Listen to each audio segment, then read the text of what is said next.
venir, c'est sympa. Alors, comme certains d'entre vous le savent, j'ai passé mon oral concours d'infirmier dont j'attends maintenant les résultats. La question cette année à l'oral, c'était: est-ce que la solidarité a toujours une place dans notre société? C'est une question d'actualité et je ne pense pas qu'elle ait été posée par hasard. Nous sentons tous que les choses tournent mal et que nos repères disparaissent, que le cadre que nous avons connu s'estompe petit à petit pour laisser place à autre chose. Nous a-t-on demandé notre avis pour autant? Aujourd'hui, nous avons un répit, celui des élections. Et les politiciens font patte blanche dans l'attente de leur chèque en blanc pour les 5 ans à venir. Mais dès cet été, reprendront les hostilités entre le peuple et les businessmen de la politique. Guerre, terrorisme, chômage, insécurité, grande pauvreté sont devenus les mots qui décrivent notre quotidien. Nous sommes conditionnés à baisser les chines, à avoir peur, à nous taire, à renoncer à toute revendication, en bref, à subir. Il est temps de rompre avec cette dynamique. Elle n'apporte que chagrin et malheur. C'est dans cet esprit que je présente ma candidature. Aujourd'hui, devant vous, à l'instar des 573 autres candidats de l'Union populaire républicaine, pour vous dire qu'il est temps de résister à cette logique destructrice. Ras-le-bol de la loi du business et du fric, de la corruption, ras-le-bol de la guerre et du sang. Nous revendiquons un monde de paix, un monde humain et tolérant. Nous revendiquons une France juste et des politiques au service des Français et de tous ceux qui vivent sur notre territoire. Nous revendiquons le respect, la dignité, en somme, une politique de valeurs à la hauteur de nos attentes. Oui, la solidarité a toujours une place dans la société. Elle est le ciment qui nous unit les uns aux autres et qui évite de basculer dans l'adversité et l'horreur. C'est à nous de résister. Si j'ai tenu à venir ici, c'est parce que lorsqu'on parle politique aujourd'hui, beaucoup de gens dans la rue font référence à Coluche et à sa campagne présidentielle de 1981. Pour autant, cela fait maintenant près de 40 ans.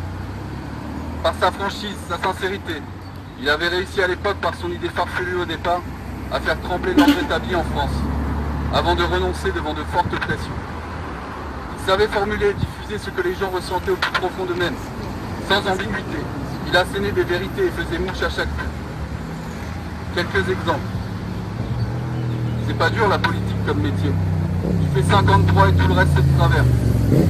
La Chambre des députés, la moitié sont bons à rien, les autres sont prêts à tout. Technocrates, c'est les mecs que, quand tu leur poses une question, une fois qu'ils ont fini de répondre, tu comprends plus la question que tu as posée. Ces citations sont toujours d'actualité, bien que je ne considère pas nécessaire de devoir citer de nom. Coluche s'est beaucoup investi pour les autres, et beaucoup pensent et se souviennent de lui encore maintenant. Il est l'un des dénominateurs communs d'un peuple divisé et par conséquent faible. C'est pour cela aujourd'hui que nous le remercions et nous lui rendons hommage. Nous avons besoin de retrouver notre unité afin de redresser la barre et relever les défis de demain. Il en est maintenant un des symboles. Avant de réciter son fameux appel, je voudrais moi aussi en lancer un aux abstentionnistes. Je vais leur dire qu'ils ont raison dans l'absolu, qu'ils ont raison dans leur analyse de la scène politique française. D'ailleurs, tout comme eux, je n'ai pas voté au deuxième tour des présidentielles. Vous avez raison, à une exception près, l'UPR qui présente aujourd'hui dans toute la France entière.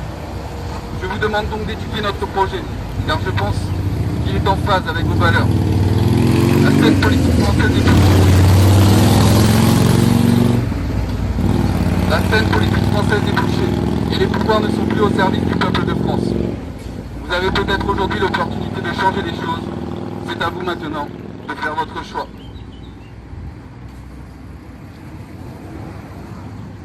Avis à la population, Coluche candidat. J'appelle les fainéants, les crasseux, les drogués, les alcooliques, les pédés, les femmes, les parasites, les jeunes, les vieux, les artistes, les taulards, les queens, les apprentis, les noirs, les piétons, les arabes, les français, les chevelus, les fous, les travestis, les anciens communistes, les abstentionnistes convaincus, tous ceux qui ne comptent pas pour les hommes politiques, à voter pour moi, à s'inscrire dans leur mairie et à colporter la nouvelle. Tous ensemble pour leur foutre au cul avec Coluche, le seul candidat qui n'a pas de raison de mentir. Merci à vous. Bravo Axel. Bravo, bravo.